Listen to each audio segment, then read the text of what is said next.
Hello student, मेरा नाम doctor Harendra Verma और मैं अभी लखनऊ विश्वविद्यालय के faculty of engineering and technology में असिस्टेंट प्रोफेसर के रूप में वर्क कर रहा हूँ। आज मैं आपको BMTC 131 कलन पढ़ाऊँगा।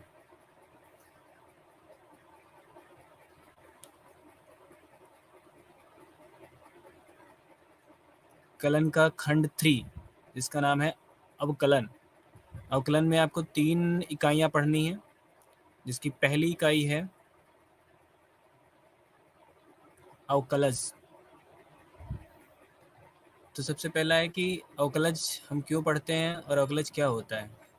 तो अवकलज जैसे कि इसमें बताया गया है कि हमें इसका कहाँ पे यूज़ करना है, तो कि एक दिए हुए बिंदु पर किसी वक्र की प्रवणता ज्ञात करना है। अब क्वेश्चन है कि वक्र की प्रवणता क्या होती है।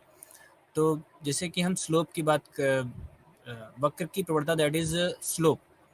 तो किसी कर्व की वक्र की प्रवणता ज्ञात करना, एक दी हुई राशि की अन्य राशि के सापेक्ष परिवर्तन की दर निर्धारित कर पाएँ, एक प्रथम सिद्धांत से कुछ सरल फलनों के अवकलज प्राप्त कर पाएँ।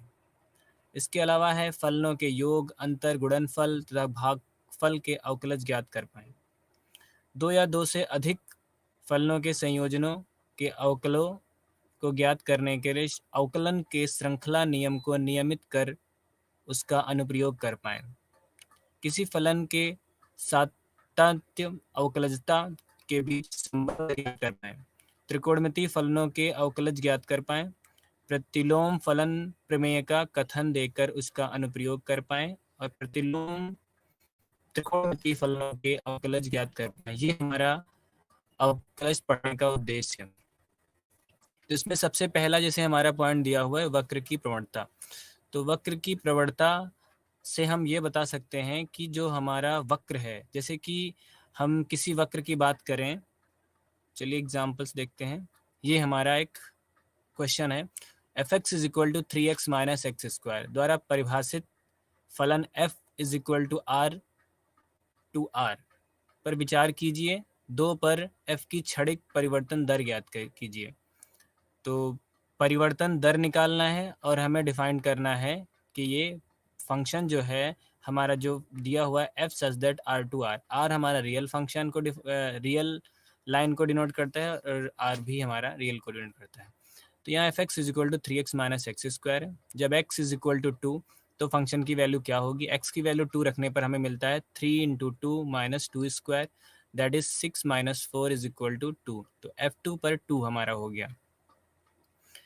अब यहाँ पे हमको क्षणिक परिवर्तन दर निकालना है। क्षणिक परिवर्तन दर का मतलब है कि अगर f फंक्शन जो हमने यूज किया है x की वैल्यू 2 ली है, तो 2 से थोड़ा सा आगे या थोड़ा सा पीछे, जैसे हम कहें 2 प्लस एच या 2 प्लस माइनस एच, या कहें कि 2 plus delta x. Delta x एक बहुत छोटी क्वांटिटी है, बहुत छोटी क्वांटिटी है, जिसको हम अगर 2 में ऐड करें तो फंक्शन में क्या चेंजेस होगा। तो सबसे पहले मैंने यहाँ पे f2 प्लस डेल्टा एक्स निकाला, f2 प्लस डेल्टा एक्स निकाला, फिर f2 तो हम पहले ही निकाल चुके हैं। f2 प्लस डेल्टा एक्स जब हमने यहाँ पुट किया फंक्शन में, तो 3 2 plus delta x minus 2 plus delta x का होल स्क्वायर। इसको सॉल्व किया तो आया 6 प्लस 3 डेल्टा एक्स माइनस यहाँ पे a प्लस बी का होल स्क्वायर से ओपन कर दिया और माइनस 2, जो कि हमारे फंक्शन की वैल्यू ऑलरेडी 0.2 पर थी। इस पूरे को सॉल्व किया तो हमें मिला f minus delta x square minus delta x. अब चूंकि हमें क्षणिक परिवर्तन निकालना था, और एक अभी से पहले हम लोगों ने प्रथम सिद्धांत पढ़ा था। तो प्रथम सिद्धांत हमारा क्या होता है कि प्रथम सिद्धांत से अवकलन निकालने का मतलब ये है कि हम अगर x में कुछ चेंजेस कर रहे हैं, x को कोई पॉइंट x से हम x प्लस डेल्टा x पे अगर जा रहे हैं, जैसे यहाँ पे हम 2 से 2 प्लस डेल्टा पे गए हैं, तो उसके करस्पॉन्डिंग फंक्शन में क्या चेंजेस होगा। यहाँ पे हमने 2 पे फंक्शन निकाला था, f2 पे x इज इक्वल टू 2 पे f2 की वैल्यू हमें 2 मिली है। अब अगर x में हमने कुछ चेंज किया, x को 2 प्लस डेल्टा x पे लेके गए, तो हमारा फंक्शन कहाँ पे जाएगा? तो फंक्शन हमने निकाला तो ये आ गया overall minus delta x square minus delta x. अब ये डेल्टा एक्स क्या है? हमने चेंजेस परिवर्तन की बात की है। तो जब हमने x इज इक्वल टू 2 पे कहा था तो x इज इक्वल टू 2, और दूसरा पॉइंट है 2 प्लस डेल्टा एक्स। यहाँ पे डिफरेंस हमने लिया 2 प्लस डेल्टा एक्स माइनस 2, तो minus two cancel, delta x बचा। तो ओवरऑल हमारा फंक्शन जो हमें डिफाइंड करना है क्षणिक परिवर्तन के लिए, तो f2 plus delta x minus f2, ये आपको दिख रहा है, ये हमें वैल्यू मिली minus delta x minus 1, minus delta x minus 1। ठीक, अब चूंकि ये तो हमें एक डिफरेंस मिला कि फंक्शन में क्या, जब हमने x की वैल्यू को चेंज किया तो उसके करस्पॉन्डिंग फंक्शन में क्या डिफरेंस आया, तो फंक्शन के डिफरेंस अपान x की वैल्यू के डिफरेंस को अगर हम लें, अंतर को लें, तो ये हमें मिला माइनस डेल्टा एक्स माइनस 1। अब क्षणिक परिवर्तन की बात करें तो हम यहाँ लिमिट लगाएंगे कि जो हमने कहा था बहुत छोटी क्वांटिटी है डेल्टा एक्स, अगर ये हमारा जीरो को की ओर बढ़े, जैसे यहाँ पे limit delta X tending to zero, जब ये हमने जीरो की ओर बढ़ाया तो हमें मिला -1, और यही हमारी इस कर्व की, इस वक्र की प्रवणता है, तो जिसे -1 से डिनोट करते हैं। ठीक, अब लिखा है, अतः हम कह सकते हैं कि बिंदु 2, 2 पर वक्र की स्पर्श रेखा की प्रवणता -1 है, जैसा कि इस फिगर में बताया गया है। ये हमारा कर्व था, इसका पॉइंट 2, 2 पी पॉइंट 2, 2 जो हमारा x है, पहला 2 जो ये है x इज इक्वल टू 2 के लिए है, और दूसरा है f2, मतलब फंक्शन की value x is equal to 2 पर भी 2 मिल रही थी, जो कि यहाँ पे दी हुई है। अब यहाँ पे जब हमने इस स्पर्श रेखा की प्रवणता देखी तो हमें मिला -1, तो अब कह सकते हैं कि x इज इक्वल टू पर क्षणिक परिवर्तन दर -1 है।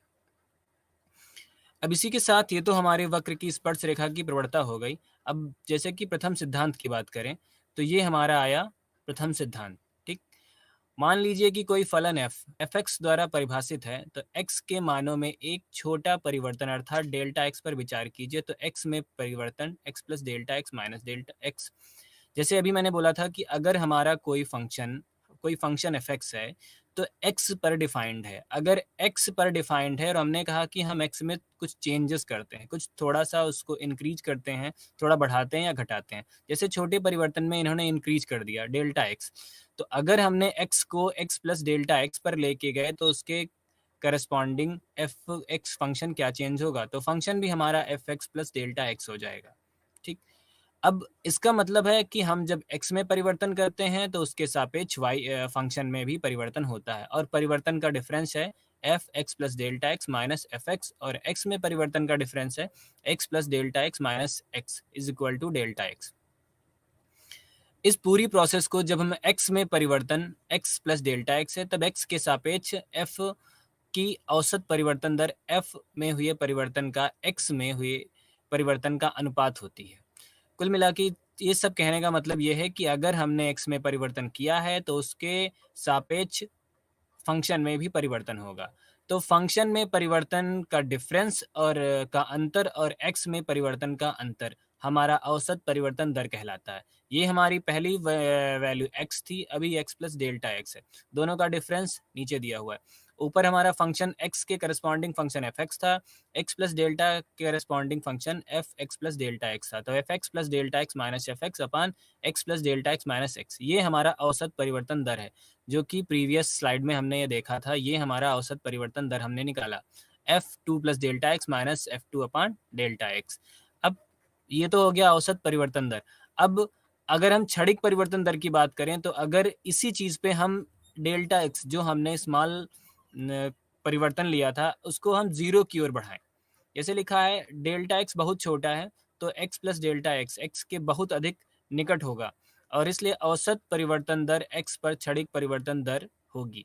अब यहाँ पे हमने लिमिट ले लिया, limit delta X tends to zero, limit जो डेल्टा एक्स है वो x जीरो की ओर बढ़ रहा है, तब हमारा जो फंक्शन हुआ वो f(x) plus delta x minus f(x) upon delta X x is equal to पे ये, और इसे हम बोलते हैं क्षणिक परिवर्तन दर। इसे हम प्रथम सिद्धांत अवकलन भी बोलते हैं। अगर किसी को कोई हमारे पास प्रश्न है जिसमें बोला जाए कि कोई फंक्शन दिया हुआ है और उसे प्रथम सिद्धांत अवकलन से उसका अवकलज ज्ञात कीजिए, तो अवकलज ज्ञात करने का मतलब हो गया कि हमें f जो हमारा फंक्शन दिया हुआ है एक्स में हम कुछ परिवर्तन करें और उसी के करस्पॉन्डिंग फंक्शन भी ज्ञात करें और का डिफरेंस और नीचे का डिफरेंस। अब अगर इस फिगर में देखिए तो पॉइंट पी हमारा एक्स को डिनोट कर रहा है, तो पॉइंट पी पे ही हमें एफ एक्स मिल रहा है। मतलब हमने जब एक्स, हमारी एक्स की वैल्यू एक्स थी, एक्स एक्सेस पे हमने एक्स लिया तो वाई एक्सेस पे हमें एफ एक्स मिला।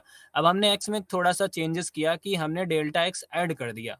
ये जो हमारा x plus delta x minus x दिया हुआ है, अगर इसको कैलकुलेट करें तो डेल्टा एक्स मिल रहा है। दैट इज अगर हमने एक्स को एक्स में थोड़ा चेंजेस किया, एक्स प्लस डेल्टा एक्स, तो उसके करस्पॉन्डिंग हमारे फंक्शन में क्या चेंजेस हुआ। तो ये हमारा पॉइंट हमें यहाँ मिला, हमने ये पैरेलल लाइन वाई एक्सिस के प्लॉट की तो कर पे हमें ये F x plus delta x मिला। तो ये हुआ F x plus delta x. अब हम परिवर्तन की बात कर रहे थे, तो मतलब वाई एक्सिस पे क्या चेंजेस हुआ और एक्स एक्सिस पे क्या चेंजेस हुआ। अब यहाँ ध्यान से देखिए तो F x plus delta X इस पॉइंट की वैल्यू है ओ से, ओरिजिन से लेके, और ओरिजिन से इस पॉइंट की वैल्यू पी की वैल्यू एफ एक्स है। अगर इन दोनों का डिफरेंस लें तो हमें ये चेंजेस जो हमने लिया है वो मिल जाएगा। तो ये चेंजेस हुआ F x plus delta x minus F x, जो कि ये दिया हुआ है। ऐसे सेम हमें अगर ये क्यू पॉइंट दिया हुआ है जिसको हम एक्स एक्सेस पे देखें तो एक्स प्लस डेल्टा एक्स और पी की वैल्यू एक्स है। अब क्यू और पी के बीच का हम एक्स एक्सेस पे प्लॉट लें, डिफरेंस लें तो हमें डेल्टा एक्स मिलेगा, और इसी को हमने औसत परिवर्तन दर बोला है। मतलब अगर हम फंक्शन को वाई एक्सेस पे और एक्स को एक्स एक्सेस पे प्रदर्शित करते हैं तो वाई एक्सेस में जो चेंजेस होगा एक्स में चेंजेस करने पर, तो एक वाई एक्सेस में फंक्शन में चेंजेस का अंतर एक्स एक्सेस में जो चेंजेस है उसके पर रेशियो को हम कहते हैं औसत परिवर्तन दर। और औसत परिवर्तन दर को हम क्षणिक परिवर्तन दर कब कहते हैं, अगर ये जो कि हमने डिफरेंस डेल्टा एक्स लिया है इसको हम जीरो की ओर अग्रसर कर दें, तो ये हमारा क्षणिक परिवर्तन दर कहलाएगा। अब इस पे कुछ क्वेश्चंस देखते हैं। सॉरी, क्वेश्चंस के पहले हम इसकी लिमिट देख लेते हैं कैसे हम लगाते हैं। अब ये हमारा प्रथम सिद्धांत अवकलन ही है, ठीक है। बस यह परिभाषा दिया गया F dash A plus. A plus का मतलब है कि जैसे हम रियल लाइन, हमको रेखा के बारे में पता है कि जीरो के बाएं साइड में सारी वैल्यू माइनस में होती है और जीरो के प्लस साइड में सारी वैल्यू प्लस में होती है। राइट, दाएं साइड में सारी वैल्यू प्लस में होती हैं। अगर हम लाइन खींचें तो जीरो के बाएं तरफ सारे नंबर्स जो होते हैं -1, -2, -3, और जीरो के दाएं साइड में 1, 2, 3, 4 ये होता है, ठीक। तो अब अगर हमने कहा कि ए दायां पक्ष अवकलन, तो अगर किसी भी बिंदु के हम दाएं पक्ष को अवकलन चेक करेंगे कि ये अवकलज है या नहीं है, तो जो भी बिंदु होगा उसमें हम कुछ वैल्यू ऐड करेंगे। अब चूंकि दाएं साइड में चीज़ें पॉजिटिव होते हैं, नंबर्स पॉजिटिव, और बाएं साइड में नंबर नेगेटिव होते हैं, तो हम ऐड करेंगे। तो यहाँ पे दाएं साइड में हम जा रहे हैं एफ डैश ए प्लस, तो राइट साइड, ये आर का मतलब होता है right side, F dash A limit H tending to zero F A plus H minus F A. अब देखो यहाँ पर एच हमने जैसे वहाँ पे डेल्टा एक्स ले रखा था, यहाँ पे हमने एच ले लिया है। जो परिवर्तन हमने कहा था कि एक्स, अब ये एक्स जो ए है, ए को एक्स इज इक्वल टू ए, हम ए पॉइंट पे देख रहे हैं तो x इज इक्वल टू ए पे हमने देखा फंक्शन की वैल्यू। अब अगर हमने ए में थोड़ा सा चेंजेस किया राइट साइड में, दैट इज दाएं पक्ष की ओर बढ़े, तो a प्लस एच ले लिया, इसका अंतर लिया तो F A plus H minus F A upon H limit H tending to zero plus. अब ये जीरो प्लस इसीलिए लगाया जाता है कि दाएं पक्ष को प्रदर्शित करे, ठीक, यदि इसका अस्तित्व है। अगर ये वैल्यू यहाँ पे कोई फाइनाइट वैल्यू मिलती है, ठीक है, तो x इज इक्वल टू ये अवकलज कहलाता है, दायां पक्ष अवकलज कहलाता है, जिसे हम आर एफ डैश ए से निरूपित करते हैं, ठीक। अब यही अगर हमने कहा है कि बाएं पक्ष पे जो वैल्यू हमने a ली थी, a से हम दाएं साइड में a प्लस एच पे चले गए थे, अगर हम बाएं साइड में जाएंगे तो किसी जीरो के ओरिजिन के बाएं साइड में निगेटिव होता है। तो अगर कोई हमने पॉइंट, जैसे ये सपोज a हमने 2 लिया, ए की वैल्यू हमारी 2 है, तो 2 के अगर हम दाएं साइड में जाएंगे तो चीज़ें बढ़ेंगी, तो 2 चाहे वो 0.5 ही ऐड करे तो 2 प्लस 0.5 हो जाएगा। बट अगर हमने 2 के बाएं साइड में गए तो नंबर घटेगा, तो 2 माइनस 0.5 होगा। वैसे ही यहाँ पर हमने ए को ए प्लस एच ले लिया था, ए प्लस एच। अब यहाँ पे देखिए ये गलत दिया हुआ है, ए माइनस एच होना चाहिए, F A minus H minus F ए, ये हमारा ए से डिफरेंस जाएगा, F A minus H minus F ए, और ये भी माइनस में आएगा। तो ये हमारा हो गया बायां पक्ष अवकलन। अगर ये दाएं पक्ष और बाएं पक्ष की वैल्यू बराबर होगी तो हमारा जो भी फंक्शन होगा वो अवकलज होगा। ठीक, अब ये क्वेश्चन देखिए, F x is equal to X square plus X minus 5 द्वारा परिभाषित फलन F such that R to R के लिए F dash zero and F dash minus 1 ज्ञात कीजिए। अब देखिए एफ डैश जीरो का मतलब ये हो गया कि हमें एक्स की वैल्यू जीरो, जीरो मतलब एक्स की वैल्यू जीरो पर हमें इस फंक्शन अवकलज है या नहीं ये देखना है। तो प्रथम सिद्धांत क्या कहता था कि जो भी वैल्यू है उसमें कोई वैल्यू ऐड करो, फिर उसका अंतर लो। अगर जीरो में हमने डेल्टा एक्स ऐड किया, जीरो में हमने डेल्टा एक्स ऐड किया तो ये हो जाएगा जीरो प्लस, अब इस फंक्शन में रख दिया तो delta x square plus delta x minus 5, और एफ जीरो पे फंक्शन की वैल्यू चेक की, जीरो रखने पे हमें माइनस 5 मिल रहा है, ये माइनस 5 आ गया। अब इन दोनों का जब अंतर लिया और नीचे तो डेल्टा एक्स आ जाएगा, क्योंकि हम फंक्शन ले रहे थे जीरो पॉइंट, हमारी वैल्यू जीरो थी, जीरो में डेल्टा एक्स ऐड किया था तो zero plus delta x minus zero delta x ये डिफरेंस लिया हमारा, तो आ गया delta x square plus delta x upon delta x common ले लिया तो आ गया delta x plus one, delta x plus one दिया, limit x tend delta x tending to zero पर हमें वन मिल गया। ये हमारा क्षणिक परिवर्तन दर जिसे हम अवकलज बोलते हैं, और यहाँ पे अवकलज हमारा x is equal to zero पे देखा गया है। अब अगला पॉइंट है क्वेश्चन की एफ डैश माइनस वन पे हमें अवकलज देखना है, तो वही चीज माइनस वन पे हमें देखना है, हमें इस माइनस को नहीं देखना है, इस माइनस पे घबराना नहीं है, हमें माइनस वन देखना है। इसमें हम कुछ ऐड करते हैं, तो minus one plus delta x add कर दिया हमने, minus one plus delta x, और एफ माइनस वन पे हमने वैल्यू देखी, माइनस वन पे वैल्यू देखने जाएंगे, एक्स की वैल्यू माइनस वन रखेंगे, माइनस वन का स्क्वायर करेंगे तो वन मिलेगा, यहाँ पे भी माइनस वन मिलेगा, तो one minus one minus five, value मिलेगी माइनस 5। ठीक है, पूरा हमने सॉल्व कर लिया डेल्टा एक्स लगा के, तो हमें मिल गया माइनस वन। तो अब देखो, अगर हमने इसका अवकलज देखा किस पे, जीरो पे, तो हमें मिला वन, और अगर एफ डैश वन पे देखा तो हमें माइनस वन मिला। अब एक सबसे पहले हमने अवकलज की बात की थी, तो हमने कहा था वक्र की प्रवणता, और वक्र की प्रवणता क्या होती थी, हमने प्रथम सिद्धांत से जो पहला एग्जाम्पल बताया था उसमें बताया था वक्र की प्रवणता, वो भी इसी तरह से किया गया था। तो अगर हम देखें कि x is equal to zero पर इसकी प्रवणता क्या है, तो वो वन है। फंक्शन जो हमारा x square plus X minus 5 है, इसकी प्रवणता वन है।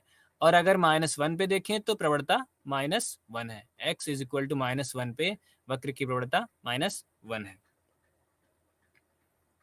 ठीक, अब अगला क्वेश्चन है, जांच कीजिए कि F x is equal to mod X द्वारा परिभाषित फलन F such that R to R अवकलनीय है या नहीं।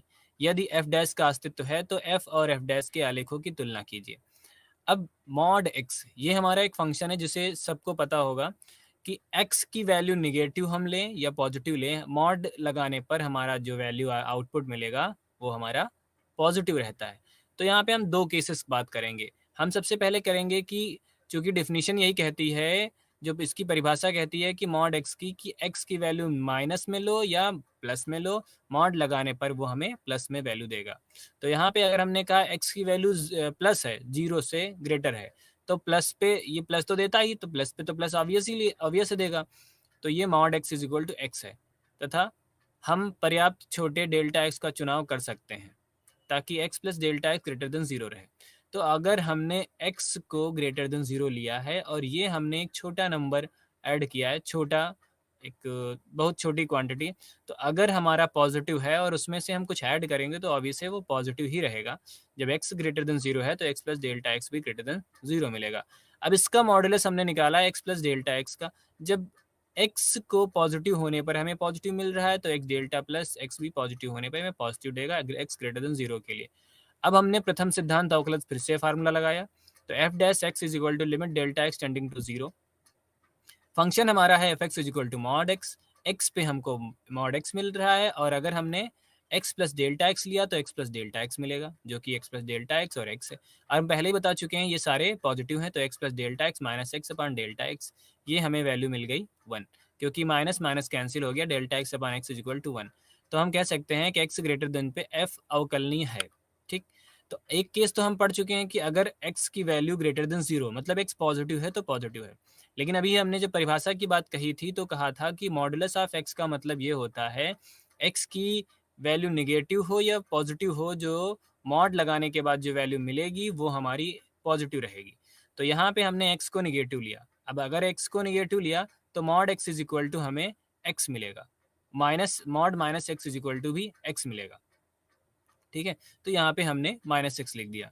तो चुनाव जब भी करते हैं तो x plus delta x is equal to minus x लेके कर रहे हैं, तो ये आ गया minus x plus delta x minus x upon delta x upon -1, जो कि हमारा अवकलनीय है। लेकिन अगर हम देखें तो x is equal to greater than पर अवकलनीय है, x ग्रेटर देन 0 पे भी अवकलनीय है और x लेस देन 0 पर भी अवकलनीय है, लेकिन दोनों की वैल्यू सेम नहीं है, ठीक है। हमारा जो फंक्शन है वो अवकलनीय हो गया है x ग्रेटर देन 0 पे। अगर हम जो 0 है ओरिजिन से दाएं साइड में देखें, क्योंकि ग्रेटर देन 0 की बात करेंगे तो सारी दाएं साइड की सारी वैल्यू 0 से बड़ी होंगी, तो हमारा फंक्शन अवकलनीय है और उसकी जो प्रवणता है वो 1 है। अगर हम 0 के बाएं साइड की बात करेंगे कि x लेस देन 0 है, तो वहां पर ही हमारा फंक्शन अवकलनीय है और उसकी प्रवणता -1 है। लेकिन अगर हम x इज इक्वल टू 0 की बात करेंगे तो ये अस्तित्व है, तो भी इसका भी अस्तित्व है F x plus delta x minus x, तो ये डेल्टा एक्स अपान एक्स आ जाएगा। लेकिन ये अब कर्व देखते हैं, लिमिट ये कि हम पढ़ चुके हैं 0 पर और ये 0 माइनस पे, ये 0 प्लस लगा दिया गया है, मतलब 0 के दाएं साइड में और 0 माइनस 0 के बाएं साइड पे, ये भिन्न सीमाएं हैं, ठीक। एफ डैश 0 का अस्तित्व नहीं है, इस प्रकार हम F dash is equal to, अब देखो यहाँ पे हम 0 प्लस पे देखते हैं, 0 माइनस पे देखते हैं, 0 प्लस और 0 माइनस पे देखने पर और एफ डैश 0 का अस्तित्व नहीं है, एफ डैश 0 का अस्तित्व नहीं है। तो जब हमने x ग्रेटर देन 0 पे देखा तो वैल्यू 1 मिली है, x लेस देन 0 पर -1 मिली। अब ये हमारा कर्व दिया हुआ है, डेरिवेटिव कर्व दिया हुआ है, ठीक। और ये y is equal to modulus X, y is equal to modulus X की वैल्यू दी हुई, ये हमारा कर्व है जो कि कुछ v के शेप का बन रहा है, v के शेप का हमारा कर्व बन रहा है, जिसका ओरिजिन जनरेटर, जिसका जनरेटर पॉइंट है ओरिजिन से ये जनरेट हो रहा है, ठीक है। और जब इसका हमने डेरिवेटिव निकाला तो देखिए क्या निकल के आया था कि F dash X is equal to 1, X is greater than 0 पर, मतलब x की कोई भी वैल्यू लेंगे बट उसका डेरिवेटिव 1 ही रहेगा। अब ये लेस लाइन पे देखिए, x की कोई भी वैल्यू लेते जाइए, हमारा जो f डैश है वो हमेशा 1 रहेगा, तो ये हमने 1 की लाइन को प्लॉट कर दिया। दूसरा है कि x की वैल्यू अगर हम 0 से कम लेते हैं तो -1 मिलेगा, ये हमारा 0 से 1, लेकिन 0 पे हमने डिफाइंड नहीं है, ये हमारा डिफाइंड नहीं है। तो इसके अलावा एक सीधी सी छोटी सी बात है, जो जब भी कोई क्वेश्चन हमारा जिसमें फंक्शन हमारा, ना कि डेरिवेटिव, फंक्शन हमारा कुछ इस शेप में आए, वी शेप में हो, एम शेप में हो या डब्ल्यू शेप में है, तो जो जैसे हम कैपिटल ए फॉर एप्पल, ए के शेप में हो तो ए का जो हाईएस्ट पॉइंट है वहाँ पे फंक्शन हमारा डिफरेंशिएबल नहीं होगा। जैसे ये v है तो v का लोवेस्ट पॉइंट यहाँ पे फंक्शन हमारा डिफरेंशिएबल नहीं होगा, क्योंकि ये ओरिजिन है। अगर इस कर्व में देखो तो यहाँ भी बताया गया है एफ डैश 0 का अस्तित्व नहीं है, ये वी शेप में बन रहा था, तो वी का जहाँ पे टर्निंग पॉइंट, जहाँ पे कर्व एकदम से मूव कर रहा है, डायरेक्शन चेंज, वहाँ पे हमारा जो फंक्शन है वो डिफरेंशिएबल नहीं है। इस क्वेश्चन में यहाँ पे ओरिजिन पे डिफरेंशिएबल नहीं है, ये हमारा फंक्शन का कर्व है, ये इसके डेरिवेटिव का कर्व है और डेरिवेटिव हमारा 0 पे डिफाइंड नहीं है। इसी तरह से अगर ये वी शेप में अगर कोई कर्व हमारा ए शेप में हो इस टाइप से, तो ए की हाईएस्ट पॉइंट पे नहीं होगा। अगर एन शेप में है तो भी उसके 2 पॉइंट पे कर्व हमारा डिफरेंशिएबल नहीं होगा। एम है तो एम के 3 पॉइंट पे, एक 2 ऊपर और एक बीच में पॉइंट होगा जहाँ पे हमारा फंक्शन डिफरेंशिएबल, मतलब अवकलनीय नहीं होगा, सॉरी डिफरेंशिएबल नहीं है, अवकलनीय, उस डिफरेंशिएबल को ही हिंदी में अवकलनीय बोलते हैं। अब हम देखते हैं घातांकीय फलन। घातांकीय फलन हमारा है F X D Y D x is equal to X की पावर एन, ठीक। अब ये एक फॉर्मूला दिया हुआ है कि अगर हम x की पावर n को हम डिफरेंशिएट करते हैं तो n x की पावर n माइनस 1 आएगा, n x की पावर n माइनस 1 आए, जो भी हमारा x n हमारा एक इंटीजर है, ठीक। इंटीजर मतलब 0 1 2 3 -1 2 3 कुछ भी हो सकता है। अब एक्स एन की वैल्यू यहाँ पे 6 ली गई है, ये हमारा क्वेश्चन है, हमने डिफरेंशिएट किया, फार्मूला रखा, तो n हमारा आ गया 6x की पावर 6 -1, 6x की पावर 5। ऐसे ही हमने इसको भी किया तो 11 इंटू एक्स की पावर 11 -1, 11x की पावर 10 हो गया। अब ये हमारा क्वेश्चन है D Y by D X, यहाँ पे -x² दिया हुआ है, माइनस से हमसे बाहर रखेंगे इसको, जब हम अवकलनीय निकालेंगे differentiate d Y by D x, तो D Y by D x करेंगे तो हमारा फार्मूला x की पावर n का कॉन्सेप्ट लगेगा, x की पावर n को हमने यूज किया तो आ गया 2 बाहर हो गया, x की पावर 2 माइनस 1 माइनस 2x, ऐसे ही 3/4 x की पावर 10। अब ये 3/4 जो हमारा है कांस्टेंट है, कांस्टेंट बाहर रहेगा, 1/2 इसमें कांस्टेंट है। ये भी हमारा क्वेश्चन पहले जैसा है, लेकिन अब इस क्वेश्चन को देखते हैं थर्ड वाले को, dy/dx अपान 1/2 एक्स स्क्वायर। अब एक्स स्क्वायर हमारा डिनोमिनेटर में है, हमारा फार्मूला होता था x की पावर n, अगर हम इसको ऊपर लेके जाएं तो x की पावर -2 कर सकते हैं, x की पावर -2 कर सकते हैं, ठीक है।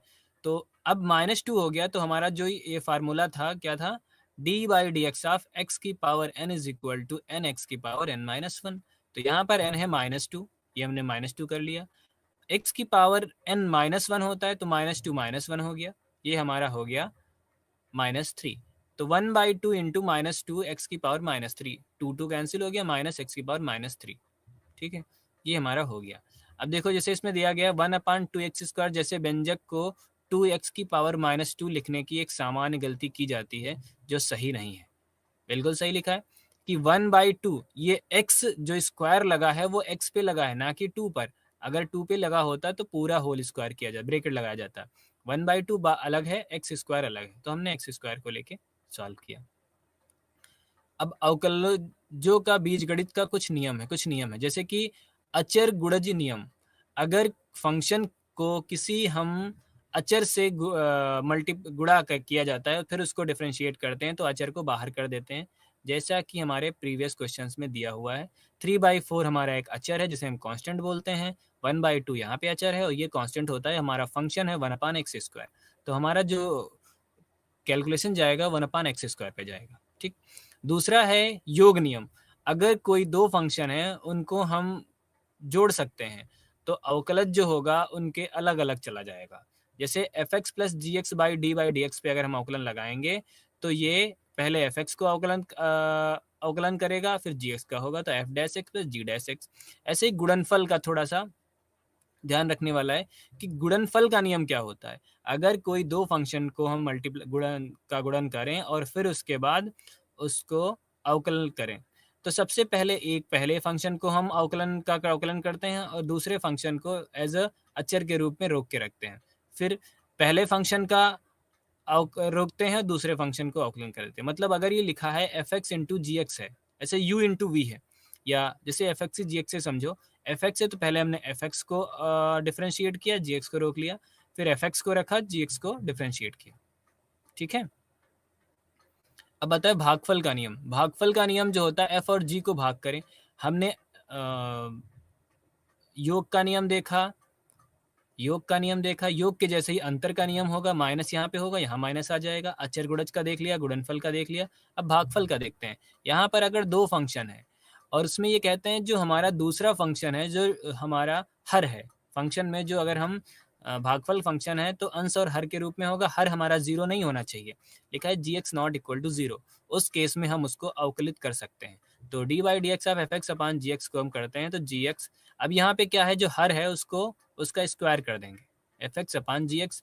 तो हर वाले फंक्शन को स्क्वायर कर देंगे, जिसको सबसे पहले स्टार्ट करते हैं उसको एज इट इज रखते हैं। ये हमारा फंक्शन जी एक्स हो गया। पहले फंक्शन को हम अवकलन करते हैं माइनस, यहाँ पे पहला फंक्शन और दूसरे को अवकलन कर देते हैं। पहले गुणनफल में क्या करते थे, एफ एक्स इंटू जी एक्स होता था, पहले फंक्शन को अवकलित करते थे, जी एक्स को रोकते थे, प्लस लगाते थे, पहले फंक्शन को रोकते थे और दूसरे फंक्शन को अवकलित करते थे। यहाँ पे थोड़ा सा अंतर है क्योंकि ये भागफल में है। भागफल में जो भी हमारा हर में होता है उसको तो स्क्वायर में कर देते हैं और ऊपर में माइनस आ जाता है, ठीक। अब यहाँ देखो अंश और हर में बहुत अच्छे से बताया गया है, अंश अपान हर, हर का स्क्वायर, हर इंटू अंश का अवकलज माइनस अंश इंटू हर का अवकलज। श्रृंखला का नियम। अब श्रृंखला का नियम एक और है, यहाँ पे बोला गया है अगर y is equal to G U and u is equal to F X, तो यदि D Y by D U और डी यू बाई दोनों का अस्तित्व है तो D Y by D X को हम D Y by D x is equal to D Y by D you into D you by D X द्वारा दिखाया जा सकता है। मतलब कि अगर y is equal to G you, मतलब ये हमारा y और ये x, अगर y जो है x हमारा स्वतंत्र चर है और y जो है वो x पर निर्भर करता है, ये कह सकते हैं। अब D Y by D X का मतलब यही है कि x हमारा स्वतंत्र है और y जो है वो x पे निर्भर करता है, इसी को हम परिवर्तन बोलते हैं D Y by D x. तो पहले हम ऐसे कर लेते हैं, क्वेश्चन से ही समझते हैं। पहला क्वेश्चन है एक्स स्क्वायर एक्स प्लस 4। अब यहाँ पे अगर ध्यान से देखो तो ये एफ एक्स इंटू जी एक्स लिखा हुआ है, एफ एक्स इंटू जी एक्स, एफ एक्स इंटू जी एक्स। तो हमने एफ एक्स को एक्स स्क्वायर और जी एक्स को एक्स प्लस 4 मान लिया। तो जो हमारा नियम था वो हमने लगाया, एफ एक्स को डिफ्रेंशिएट किया, अवकलज किया तो 2x मिला, जी डैश एक्स को किया तो हमें मिला 1। इन्होंने अब यहाँ पे योग का नियम भी लगा दिया है, पहले हम x पे किए तो हम ये अचर का अवकलज हमारा 0 होता है। x प्लस 4 जी एक्स को हमने अवकलित कर दिया x प्लस 4 तो डी बाई डी एक्स, अब डी एक्स 1 मिल गया। गुणनफल का नियम लगाया तो पहले क्या होता था, पहले फंक्शन को अवकलित करो, यहाँ पहले फंक्शन को अवकलित कर दिया गया, जी एक्स को एज इट इज रखा गया। फिर क्या हुआ, दूसरे फंक्शन को अवकलित करो, पहले फंक्शन को रोक दो, ये हमने कर दिया। सारी वैल्यू पुट कर दी, हमें 3x स्क्वायर प्लस 8x मिला। ये दूसरा क्वेश्चन है जिसे आप लोग अपने आप करिएगा। ये भी हमारा पहला फंक्शन हो गया fx और ये हो गया gx। सेम ऐसे ही करना है, पहले तो हम इसे अवकलज निकालेंगे और इसका अलग अवकलज, fx का अवकलज निकालेंगे, फिर gx का अवकलज निकालेंगे और इसको हम सॉल्व कर लेंगे। ठीक, ये क्वेश्चन है y is equal to 2x plus 1 की पावर 3 को x के सापेक्ष अवकलित करिए। अब अगर ध्यान से देखिए तो ऐसा हमने कोई फार्मूला नहीं बताया है आपको। y is equal to 2x plus 1 की पावर 3, तो अगर हम इसको u मान लें, इस पूरे फंक्शन को u मान लें तो आ जाएगा y is equal to you cube आ जाएगा, जो कि हमने x की पावर n का फार्मूला आपको ऑलरेडी बता रखा है। तो हमने क्या किया, u is equal to 2x plus 1 मान लिया। ठीक है, ये श्रृंखला का नियम चल रहा है, y is equal to U हो गया तो ये हो गया U cube, y is equal to you cube. अब इसको जब हमने डिफरेंशिएट किया, अवकलित किया तो D Y by D U. अब इसको u के रिस्पेक्ट में अवकलित करेंगे, y को, क्योंकि u को हमने 2x प्लस 1 को u माना है तो हो गया y is equal to you cube. इसको y को u के सापेक्ष हम अवकलित करेंगे तो मिल गया 3u स्क्वायर। अब हमारा u हमने मान रखा था u is equal to 2x plus 1, तो अब u को x के सापेक्ष अवकलित कर देंगे तो 2 मिलेगा, ये हमें 2 मिल गया। श्रृंखला का नियम कहता है D Y by D X अगर है तो D Y by D U D you by D X कर दो, वही हमने किया, हमें मिला 6u स्क्वायर। u की वैल्यू रख दी तो आ गया 6 2x प्लस 1 का होल स्क्वायर, ये हमारा हो गया। अब एग्जाम्पल, नेक्स्ट एग्जाम्पल है, यहाँ पे x cube plus 2x square minus 1 की पावर 100 को x के सापेक्ष अवकलित करिए। अब देखिए यहाँ पे सिर्फ एक फंक्शन दे दिया गया है, लेकिन हमारा इसको डिफाइंड y या x जैसा कुछ नहीं किया गया। तो हमने कहा मान लीजिए ये हमारा y के बराबर है, तो y is equal to x cube plus 2x square minus 1 की पावर 100 है, ये हमने कर लिया। अब यहाँ पर भी हम पिछले क्वेश्चन का ही कॉन्सेप्ट देखते हैं, क्योंकि ये लिखा हुआ है x cube plus 2x square minus 1 की पावर 100, जो कि थोड़ा सा मुश्किल है डायरेक्ट सॉल्व करना। तो हमने क्या किया कि इस पूरे फंक्शन को, जो कि ब्रैकेट के अंदर है, u मान लिया, u is equal to x cube 2x square minus 1, तो हो गया y is equal to u की पावर 100। अब y का u के सापेक्ष हमने अवकलन निकाला, y का u के सापेक्ष तो 100 u 99, क्योंकि n x की पावर n माइनस 1 होता है, तो u की पावर 100 को करेंगे तो 100 u की पावर 100 माइनस 1 99 मिल गया। इसके बाद जिसको हमने u एज्यूम किया था उस u को x के सापेक्ष अवकलित कर दिया, तो ये हो गया 3x स्क्वायर, ये हो गया 4x और माइनस कांस्टेंट का 0 आ जाएगा, 3x स्क्वायर प्लस 4x हो गया। मल्टीप्लाई कर दिया हमने, d Y by D x श्रृंखला नियम लगाया, d you by d Y by D you into D you by D x, पूरा सॉल्व किया, ये हमें एक्सप्रेशन मिला।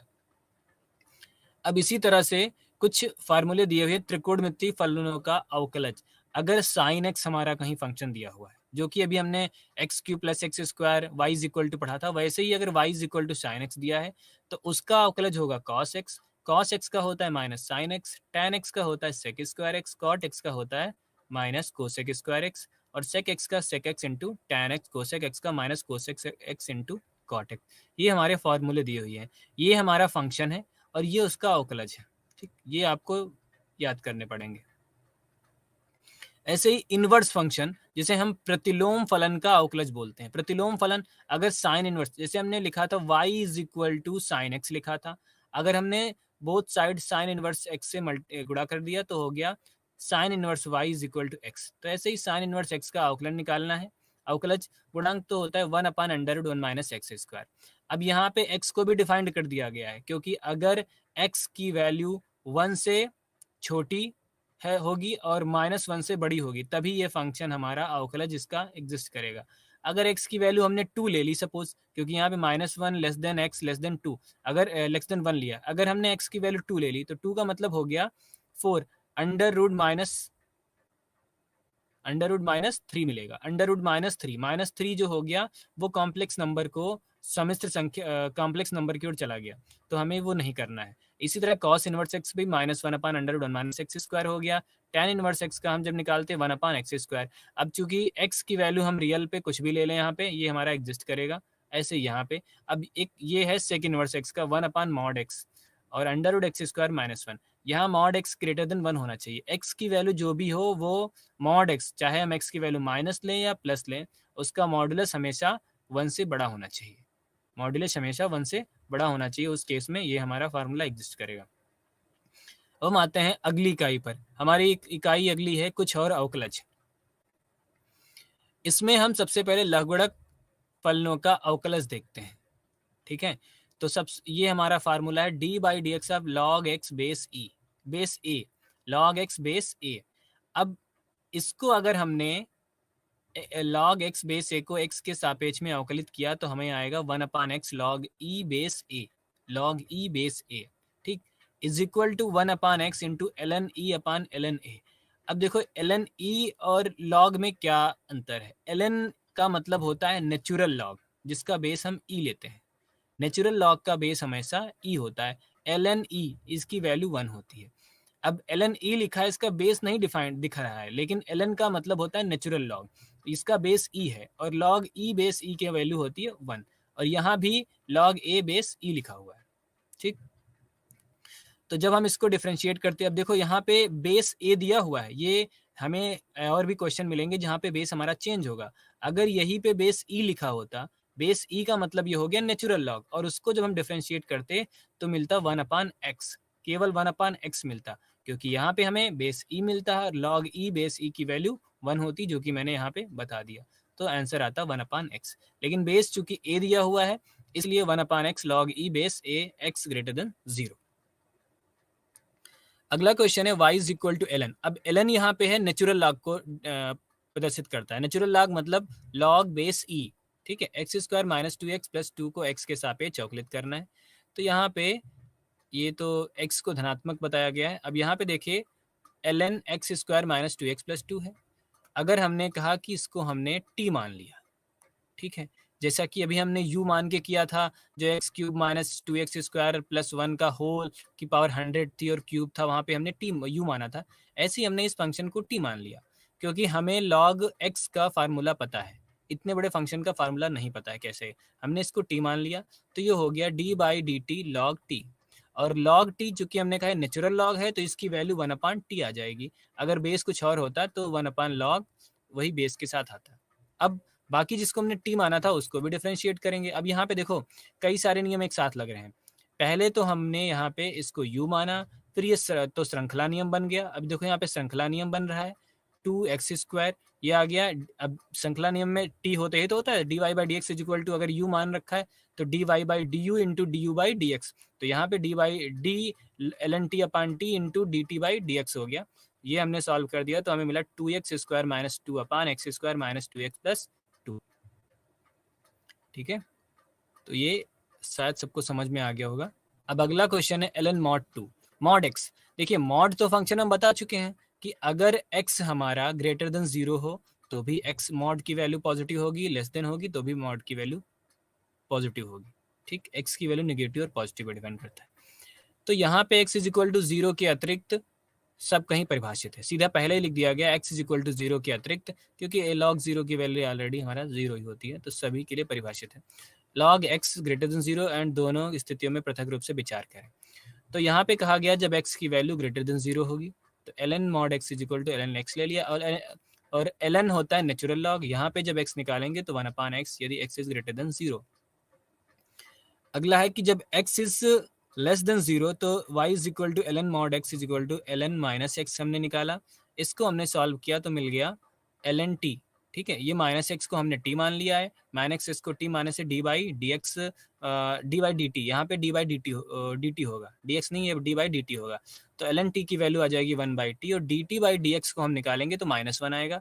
ये -1 हो गया और t को ऑलरेडी -x मान रखा तो 1/x। अब देखो दोनों का अस्तित्व है। अब एक चीज और भी यहाँ पे, हमने जब mod x का डिफरेंशिएशन देखा था तो x ग्रेटर देन 0 पे 1 मिला था, x लेस देन 1 पे -1, बट यहाँ पर दोनों की वैल्यू सेम मिल रही है, ठीक। But x is equal to 0 पे ये डिफाइंड नहीं है। अगला क्वेश्चन, अब देखो यहाँ पे बेस चेंज हो गया, log 7 tan cube x, log base change हो गया ना, तो बेस चेंज होने पर जो हमारा इनिशियल फार्मूला दिया था वही हम यूज करेंगे। इसको सबसे पहले t मानेंगे, t मान लिया हमने, t मान के ये इसको अलग सॉल्व किया, dt बाई डी एक्स निकालेंगे और यहाँ पे हम इस फंक्शन को t के रेस्पेक्ट में डिफ्रेंशिएट करेंगे। लॉग, तो इसको जब किया log t 7, log t base 7 को किया तो 1/t log 7 ई बेस 7 आ गया। इसको पूरा सॉल्व करने पे हमें मिला ये। ऐसे ही ये हमें है y f x is equal to under root l n x. L n हमारा नेचुरल लॉग है, बार बार बोल रहा हूँ, एल एन हमारा नेचुरल लॉग है। जब लॉग में बेस कुछ नहीं दिया होता है, जैसे कि एल एन लिया है, तो ये नेचुरल लॉग होता है। उसके अलावा log 10, log 7, log कोई नंबर दिया है, वो log इस फॉर्म में जाता है। इसको हमने यहाँ पे भी एल एन एक्स को हमने टी मान लिया, टी को x के रेस्पेक्ट में डिफ्रेंशिएट करेंगे तो d t by D x is equal to 1/x मिल गया। और इसको करेंगे तो ये हमारा 1/2 है, x की पावर n का फार्मूला लगाएंगे तो 1/2 और ये आ जाएगा 1/2 माइनस 1, तो 1/√2 ये हमें मिल गया। अब है चरघातांकी फलनों का अवकलज। चरघातांकी फलनों का अवकलज हमको निकालना है, तो d by D x of a की पावर एक्स है, वाई बाई एक एक्स है, तो इसका फार्मूला सीधे ए की power x l n a दिया हुआ है। ए की पावर एक्स, ये पूरा इसका प्रोसेस दिया हुआ है, लेकिन इसको फार्मूले के रूप में हमको याद रखना है, d by D x of a की power x is equal to a की power x l n a, l n a. अगर ये हमारा ए की जगह पे ई आ जाए, ए को हम ई से रिप्लेस कर दे तो ई की पावर एक्स हो जाएगा। तो ई की पावर एक्स का अगर हम अवकलन निकालेंगे तो ई की पावर एक्स और ये हो गया एल एन ई। और एल एन हम पहले ही बता चुके नेचुरल लॉग होता है जिसका बेस ई होता है, तो अभी कुछ देर पहले पीछे पढ़ा था एल एन ई की वैल्यू 1 होती थी। तो अगर हम ए को ई से रिप्लेस कर देंगे तो हमारा d by D x of e की पावर एक्स को ई की पावर एक्स ही कहेंगे। अब इसके भी कुछ फार्मूले दिए हुए हैं चरघातांकी। ई की पावर एक्स को ई की पावर एक्स कहते हैं, का सॉरी ई की पावर एक्स का जो हमारा अवकलज है वो ई की पावर एक्स होता है। एल एन जो कि हमारा नेचुरल लॉग है उसका जो अवकलज होता है 1/x होता है। ए की पावर एक्स जो कि अभी पढ़ रहे थे, इसका अवकलज होता है ए की power x l n a, ठीक है। अब ए की पावर एक्स हो गया, ई की पावर एक्स हो गया, एल एन एक्स हो गया। अब log x बेस ई, इसको भी पढ़ चुके हैं पहले हम। log x बेस ए का अगर हम अवकलज निकालते हैं तो 1/x log a log e base a आता है, ठीक है। अब साइन हाइपरबोलिक एक्स और कॉस हाइपरबोलिक्स का हमारा अवकलज बताया गया, जो कि अभी आगे भी हम बताएंगे। ये हमारा आ गया अतिपरवलीय फलन। अतिपरवलीय फलन मतलब हाइपरबोलिक फंक्शन होता है और इनका हमें अवकलन निकालना है। तो साइन हाइपरबोलिक एक्स, इसे साइन एच एक्स को पढ़ते हैं साइन हाइपरबोलिक एक्स, ठीक है। अतपरवली तो थोड़ा कहना कठिन है, इसे हाइपरबोलिक बोल के पढ़िए। Sine hyperbolic x is equal to e की पावर एक्स माइनस ई की पावर माइनस एक्स अपॉन 2, ठीक। ई की पावर एक्स का अवकलन पढ़ चुके हैं, ई की पावर माइनस एक्स का वैसे ही होगा, बस माइनस आ जाएगा। तो साइन हाइपरबोलिक एक्स का अगर अवकलन निकालना है तो d by D x of sine hyperbolic x is equal to d by D x e की पावर एक्स माइनस ई की पावर माइनस एक्स बाई 2। इसको अवकलित करेंगे पूरा 1/2 हमारा अचर है बाहर आ जाएगा। ई की पावर एक्स को हम करेंगे तो ई की पावर एक्स आ जाएगा, ई की पावर माइनस एक्स करेंगे माइनस माइनस प्लस ई की पावर माइनस एक्स बाई 2, जिसे हम कॉस हाइपरबोलिक एक्स कहते हैं। सेम ऐसे ही कॉस हाइपरबोलिक एक्स करेंगे तो साइन हाइपरबोलिक एक्स मिल जाएगा। अब जब हमको कॉस और साइन पता चल गया तो टैन हाइपरबोलिक्स का अगर हम फार्मूला देखें ई की पावर एक्स में, तो साइन अपॉन कॉस हमारा टैन होता है। तो टैन हाइपरबोलिक्स एक्स हो गया ई की पावर एक्स माइनस ई की पावर माइनस एक्स अपॉन ई की पावर एक्स प्लस ई की पावर माइनस एक्स, और ये हमने सॉल्व कर लिया। अब इसको भी हमें अवकलित करना है। तो जैसे कि हमने फंक्शन बताया था, अभी भागफल नियम पढ़ा था एफ एक्स अपॉन जी एक्स वाला, तो देखो सबसे पहला था कि जी एक्स नॉट इक्वल टू 0 होना चाहिए। तो ई की पावर एक्स प्लस ई की पावर माइनस एक्स हर में दिया हुआ है, वो नॉट इक्वल टू 0 है। तो यहाँ पे क्या अवकलन करने जाएंगे तो इसका स्क्वायर कर देंगे, कर दिया। जी एक्स को एज इट इज ऊपर रखेंगे, ई की पावर एक्स प्लस ई की पावर माइनस एक्स हर को ऐसे रख दिया। फिर इसको हम अवकलित करेंगे ई की पावर एक्स माइनस, इसको हमने अवकलित किया, ये हमें मिल गया। अब इसको जिसको अवकलित किया था दूसरे स्टेप में उसको एज इट इज रखेंगे, और जिसको अवकलित नहीं किया था उससे अवकलित करेंगे। पूरा सॉल्व करके हमको मिला ये फंक्शन, और उसे हम बोलते हैं sec square hyperbolic square x, ठीक। अब देख लो अतपरवलिक फंक्शन जो हमने, इसके हाइपरबोलिक जो फंक्शन है अतपरवलीय फलनों के अवकलज मतलब हाइपरबोलिक फंक्शन का डिफरेंशियल कोफिशिएंट। तो साइन हाइपरबोलिक एक्स को हम पढ़ते हैं कॉस हाइपरबोलिक एक्स, अवकलित करने पर कॉस हाइपरबोलिक एक्स का अवकलन करने पर साइन हाइपरबोलिक एक्स मिलता है। टैन हाइपरबोलिक एक्स का अवकलन करने पर sec square sec hyperbolic square x मिलता है। कॉट हाइपरबोलिक एक्स आपको मिलता है minus cosec hyperbolic square x, और सेक हाइपरबोलिक एक्स का होता है minus sec hyperbolic x tan hyperbolic x. Cosec hyperbolic x का होता है minus cosec hyperbolic x cot hyperbolic x. अब ये तो हमारा था अति परवलयीय फलनों के अवकलज। अब इनका प्रतिलोम देख लीजिए, जिसे हम इनवर्स पढ़ते हैं, प्रतिलोम फलनों का। अभी तक हम साइन हाइपरबोलिक एक्स पढ़े थे, अब हम साइन हाइपरबोलिक इनवर्स एक्स पढ़ेंगे। इसका होता है 1/√x² + 1। Cos hyperbolic inverse x का होता है 1/√x² - 1। टैन हाइपरबोलिक इनवर्स का होता है 1/1 - x² mod x is less then. ऐसे ही कॉट और सेक और कोसेक का ये हमारा दिया हुआ है, आप देख सकते हैं। अब देखिए यहाँ पे हमने इसका x को डिफाइन कर रखा है, x की वैल्यू ग्रेटर देन 1 ही होनी चाहिए। अगर लेस देन 1 हो गई तो ये हमारा निगेटिव में आ जाएगा, जो कि हमारा कॉम्प्लेक्स नंबर है। यहाँ पर भी हमने यही कहा है कि मॉड x की वैल्यू लेस देन 1, क्योंकि अगर 1 - x² है, यहाँ पे हम डिफाइन करेंगे तो ये निगेटिव में जाएगा अगर x की वैल्यू हमने 1 से बड़ी ले ली। यहाँ पर भी वही सेम कॉन्सेप्ट है, mod x is greater then 1, और ये ऐसे ही नीचे चला गया। अब यहाँ पे हमारा साइन हाइपरबोलिक फंक्शन का अवकलन निकालना है। तो ये हो गया F x sine hyperbolic inverse x tan x और जी एक्स टाइन हाइपरबोलिक इनवर्स एक्स। तो यहाँ साइन हाइपरबोलिक एक्स का फार्मूला लगाने से पहले हमने टैन एक्स को कुछ सपोज करना पड़ेगा, क्योंकि हमें साइन हाइपरबोलिक एक्स का फार्मूला पता है। तो अगर हम इसको टी कर दें तो देखो यहाँ पे सबसे पहले टाइन हाइपरबोलिक एक्स को हमने एज्यूम कर लिया। यहाँ पे एज्यूम डायरेक्ट बताया गया है, लेकिन हम इसको एज्यूम करके ही चलेंगे क्योंकि ये डी बाई डी एक्स लिखा हुआ। अगर ये हमने यू माना हुआ तो इसको हमने डिफ्रेंशिएट किया और इसका फार्मूला लगा दिया। इसको यू माना था तो यू², ये हमारा फार्मूला करके ये हमें वैल्यू मिल गई। अब देखिए अस्पष्ट फलन, अस्पष्ट फलन का मतलब ये होता है कि अगर अभी तक जो हमने y = fx फॉर्म में देखे थे क्वेश्चंस, जहां पे सीधा दिखाई पड़ता है कि y जो कि हमारा निर्भर करता है x पर, तो हम y को x के सापेक्ष में अवकलित करके निकाल लेते हैं। बट कभी कभी कुछ हमें फंक्शन इस टाइप से मिलते हैं, जैसे y⁴ x² y² + x⁴ y = 0। अब यहाँ पर हम y को और x को अलग नहीं कर पाते हैं, उसे हम अस्पष्ट फलन कहते हैं। y को अलग करने का मतलब है कि एक पक्ष में हम y को ले आए और एक में हम x को ले आए, बट हम यहाँ पे एक साथ नहीं कर पाते हैं, जिसे हम अस्पष्ट फलन बोलते हैं। और इसे हम इंग्लिश भाषा में कहते हैं इम्प्लिसिट डिफरेंशिएशन।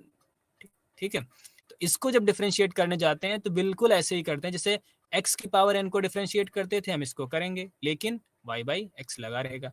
अब देखो यहाँ पे 5y² + sin y = x² है, तो यहाँ पे देखो हम y और x को अलग नहीं कर पा रहे हैं, तो हमने d/dx अब 5y का किया, तो ये आ गया 5 को बाहर रखा और x⁴n का ही कॉन्सेप्ट लगा दिया, तो आ गया y², ये हो गया 2y। लेकिन अब चूंकि y x पे निर्भर करता है, तो ये उससे पहले x होता तो यहाँ पे ये dy/dx dx/dx आता और वैल्यू 1 आ जाती, लेकिन ये y है तो ये dy/dx रहेगा। हम साइन y का साइन x का डिफरेंशिएशन कॉस जानते हैं, हमने कर दिया, लेकिन dy/dx रहेगा साथ में। अब यहाँ से dy/dx को हमने निकाल लिया। ठीक, अन्य अवकलनीय तरीके, देखो अन्य अवकलनीय तरीके का मतलब ये होता है कि जैसे कि हमें पता है y = fx पढ़ते थे, अभी इससे पहले हमने अस्पष्ट फलन पढ़ लिए जिसमें x और y को का मिक्सअप दिया हुआ था, जिससे हम अलग करते थे। बट यहाँ पे कुछ अलग टाइप से होगा, x जो है वो किसी दूसरे पे निर्भर करेगा और y किसी दूसरे पे। जैसे यहाँ पे x है वो t पर निर्भर करता है, y भी t पर निर्भर करता है, बट हमको क्या चाहिए dy/dx। ठीक है, तो हम क्या करेंगे, x को t के सापेक्ष अवकलित करेंगे और y को भी t के सापेक्ष अवकलित करेंगे। फिर जब y के अवकलन को t के सापेक्ष अवकलन जो करेंगे और x को t दोनों को भाग कर देंगे तो मिलेगा dy/dx। मतलब dy/dx = dy/dt भागफल dx/dt। ठीक है ना। अगर चलिए हम एग्जांपल लेके बात करते हैं, x = sin थीटा दिया है और y = cos थीटा दिया हुआ है या cos t दिया है, तो पहले हम x को t के रेस्पेक्ट में डिफरेंशिएट करेंगे, y को भी t के रेस्पेक्ट में डिफरेंशिएट करेंगे, जो भी मिलेगा वो dy/dx के रूप में हमें चाहिए होगा। तो dy/dt को ऊपर रखेंगे और अंश में रखेंगे और dx/dt को हर में रखेंगे और पूरा सॉल्व करेंगे तो हमको मिल जाएगा dy/dx। अब लास्ट यूनिट आपकी है उच्चतर कोटि के अवकलज। ये हमारी अंतिम इकाई है इस आज के लेक्चर की, उच्चतर कोटि के अवकलज। ठीक है, अब उच्चतर कोटि के अवकलज में सबसे पहले द्वितीय कोटि के अवकलज देखते हैं। देखिए द्वितीय कोटि का अवकलज का सिर्फ इतना ही मतलब है कि हम जिस फंक्शन को एक बार डिफरेंशिएट कर अवकलित करते थे, अब उसको 2 बार करना पड़ेगा। अभी हम वो सबसे ऊपर ये पिछली यूनिट में हम पढ़ रहे थे अन्य अवकलनीय तकनीक, जिसे हम पढ़ते थे ये इस टाइप से। अब यही इसी का एग्जांपल देखिए नीचे दिया हुआ है, x का t का फंक्शन है, y t का फंक्शन है। तो देखो यहाँ पे dx बाई dt निकाला और dy बाई dt निकाल लिया, दोनों निकाल लिए। dy बाई dx के लिए dy बाई dt और dx बाई dt कर दिया। हमें dy बाई dx मिल गया जो कि हमारा tan t है। लेकिन यहाँ क्या था, x t पर निर्भर करता था, y t पर निर्भर करता था, हमें dy बाई dx चाहिए थी। हमने x को t के सापेक्ष में, y को भी t के सापेक्ष में किया, दोनों वैल्यू आ गई, उसको भाग कर दिया, हमें tan t मिल गया। ठीक, अब चूंकि हमें द्वितीय फलन चाहिए, द्वितीय अवकलज चाहिए, तो इसको हम दोबारा से अवकलित करेंगे। dy बाई dx को देखो, हमने dy बाई dx कर दिया। अब dy बाई dx, अब चूंकि dy बाई dx जो है, अब ये हमें t मिल रहा है, ये t का फंक्शन है ना कि x का, तो हमने dy बाई dt कर दिया और dt बाई डी, मतलब एक तरह से कहें तो dt से मल्टीप्लाई और dt से डिवाइड कर दिया। और dy बाई dx की वैल्यू है tan t, तो dy by dt tan t dt by dx की वैल्यू हम ऑलरेडी निकाल चुके हैं। dt बाई dx मतलब dx बाई dt को हम a t cos t कर देते हैं, हमने a को t cos t कर दिया और हमें ये मिल गया d2i बाई dx स्क्वायर। अब इसी के बाद है उच्चतर कोटि के फलन। देखो उच्चतर कोटि का फलन का मतलब यही है, अभी द्वितीय कोटि का फलन मतलब 2 बार अवकलित किया, तृतीय कोटि का फलन हो गया 3 बार अवकलित किया, अगर चतुर्थ कोटि का मतलब कि हम 4 बार अवकलित करेंगे। यही तो लिखा है, एक दिए हुए फलन f को बार बार अवकलित करने पर यदि संभव है तो हम f के द्वितीय, तृतीय, चतुर्थ अवकलज प्राप्त करते हैं। ये f के उच्चतर कोटि अवकलज कहलाते हैं। n एक धनात्मक पूर्णांक है जो x के एक फलन का nवा अवकलज fn is equal to d की पावर n f dx की पावर n। ठीक, हम इसे इस तरह से, जिसे हम सक्सेसिव डिफरेंशिएशन कहते हैं या उत्तरोत्तर अवकलन, मतलब कि एक अवकलन के बाद दूसरा, तीसरा, जब तक कि वो एग्जिस्ट करे, मतलब इक्वल टू 0 तक ले जा सकते हैं उसको। अब यहाँ पे देखिए हमारा एक question fx is equal to 2x square minus x cube, इसका प्रथम अवकलन, द्वितीय अवकलन देखो, प्रथम f डैश, द्वितीय f डबल डैश, तृतीय f ट्रिपल डैश और चतुर्थ f की पावर 4x। अब इसके आगे जैसे जैसे हम करते जाएंगे सारे 0 मिलते जाएंगे, प्रथम अवकलन, द्वितीय अवकलन, तृतीय अवकलन और ये चतुर्थ अवकलन के बाद सारे 0 मिलेंगे। एक इसमें इंपॉर्टेंट सबसे प्रमेय है लिबनीज प्रमेय। लिबनीज प्रमेय हम क्यों पढ़ते हैं, अभी हमने कुछ देर पहले fx इंटू जी एक्स पढ़ा था, fx इंटू जी एक्स का जो गुणनफल पढ़ा था। अगर दो फंक्शन गुणन में हैं तो उसका एक बार अवकलित करना, लेकिन अगर वही दो फंक्शन जो गुणन में है उसको n बार अवकलित करना हो तो कैसे करेंगे। तो जो हमने गुणन पढ़ा था, गुणन फल नियम, वो यहाँ पर हम अच्छे से नहीं लगा पाएंगे, इसीलिए हमने लेबनीज थ्योरम पढ़ी। अब u और v, u एक तरह से फंक्शन ऑफ x है, v भी फंक्शन ऑफ x है, मतलब दो अलग अलग फंक्शन है। तो यहाँ पे c ये लिखा है nc0 जो कि हमें द्विपद गुणांक में बताया गया जाता है, NCR पढ़ाया गया होगा। NCR is equal two factorial n upon factorial r factorial n minus r, ये वही कॉन्सेप्ट लगेगा NC0, क्योंकि हम शुरू से स्टार्ट करें NC0। तो पहले हम जो हमारा पहला फंक्शन है उसको n बार अवकलित करेंगे, v को ऐसे ही रखेंगे, फिर क्या करेंगे NC1 का मतलब हो गया कि फैक्टोरियल n अपान फैक्टोरियल 1 अपान फैक्टोरियल n माइनस 1। ठीक, अब u को पहले n बार किया था, अब एक कम बार अवकलित करेंगे, v को एक बार अवकलित करेंगे, ऐसे ये सीरीज चलती रहेगी जब तक कि cn n नहीं हो जाता है। ठीक है, यही हमारा पैटर्न, ये बिल्कुल x n की पावर x प्लस y की पावर n के जैसा ही हमारा है, और इसमें पदों की संख्या होती है n+1। ये हमारा fx equal to sin x हमारा है, जिसे हम प्रमेय यूज करेंगे। तो u हमारा हो गया x और v हो गया sin x। u को हमने एक बार अवकलित किया 1 मिला, 2 बार 3 बार करेंगे सब 0 मिल रहा है। v को पहली बार अवकलित cos x, दूसरी बार माइनस sin x और ये कर दिया, ये पूरी वैल्यू हमने यहाँ पे रख दी और हमें ये मिल गया x sin x minus 4 cos x। ठीक है, अब ये हमारे देखिए फॉर्मूले दिए हुए हैं। e की पावर x को, अभी हमने e की पावर x का अवकलन था, अब e की पावर ax है जिसको हम एक बार अवकलित करते हैं तो a, ये हमारा जो कांस्टेंट है बाहर आ जाता है। ठीक, 2 बार करेंगे a स्क्वायर, 3 बार करेंगे a क्यूब, तो इसी तरह n बार करेंगे तो अवकलित a की पावर n e की पावर x। अगर ये a ना होता, e की पावर x होता, तो e की पावर x को अगर हम n बार अवकलित करें तो e की पावर x ही आता, जैसे यहाँ पे ये बताया गया है। e की वैल्यू 1 ले लें तो e की पावर x मिलेगा। ठीक है, ऐसे ही हम ax प्लस बी की पावर m को n के सापेक्ष करें तो पहली बार करते हैं तो m a ax plus b की पावर m माइनस 1 है, ऐसे ही दूसरी बार करते हैं तो m a m माइनस 1, ये तीसरी, और ये पूरी खला चलती चली जाती है ये। लेकिन इसमें ये बोला गया है कि nवा अवकलज इस पर निर्भर करता है कि m की वैल्यू ग्रेटर देन n और m तथा m is less than n है, तो और या m is equal to n के बराबर है।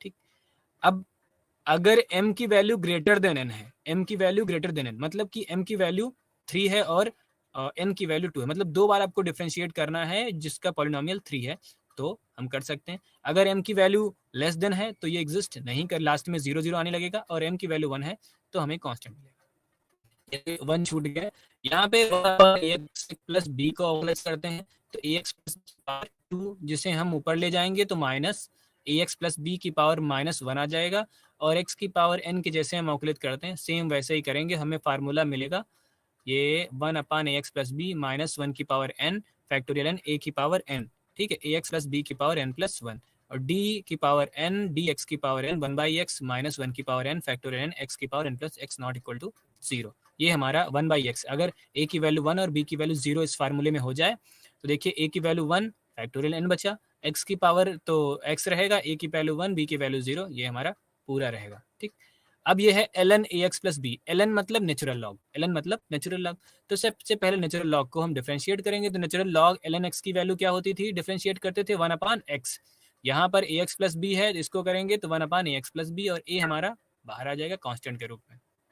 ठीक, अगर ये आपको नहीं समझ में आ रहा है तो ax प्लस बी को t मान लीजिए, ln t की वैल्यू आ जाएगी 1/t, तो t की वैल्यू ax प्लस बी, फिर ax प्लस बी को डिफरेंशिएट करेंगे तो a आ जाएगा। ये पिछले जितने भी क्वेश्चन है e की पावर ax हो या ax प्लस बी की पावर n हो, उसको आप इसी तरह से कर सकते हैं t मानकर। ठीक है, ये हमारा प्रोसेस करने पर ये हमें ln x की वैल्यू मिलेगी पूरी।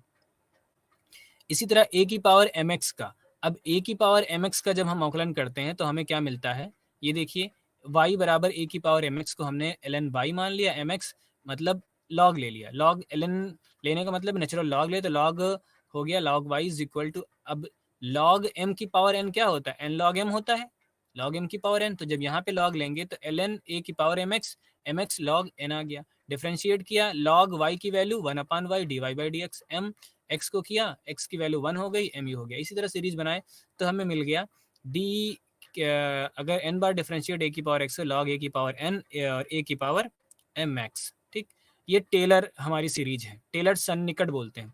इसमें क्या होता है, ये हमारा फंक्शन होता है, फंक्शन टेलर सन्निकट, f x f dash x, ये हम जब किसी फंक्शन को घात 0 1, अब ये घात 0 है तो एफ एक्स नॉट हो गया, देखो एफ एक्स नॉट हो गया, एक बार जब किया घात बढ़ी तो एफ मतलब ये पहला जो हम अवकलज लेंगे एक्स माइनस एक्स नॉट कर दें, दूसरे में क्या हुआ कि 1/2, और ये हमारा अवकलज, इसे हम बोलते हैं क्यूबिक, और क्यूबिक के बाद जब टेलर की बात करते हैं, ये हमारी टेलर की सीरीज है जिसे हम टेलर अवकलज भी क्या बोलते हैं, टेलर सन्निकट बोलते हैं।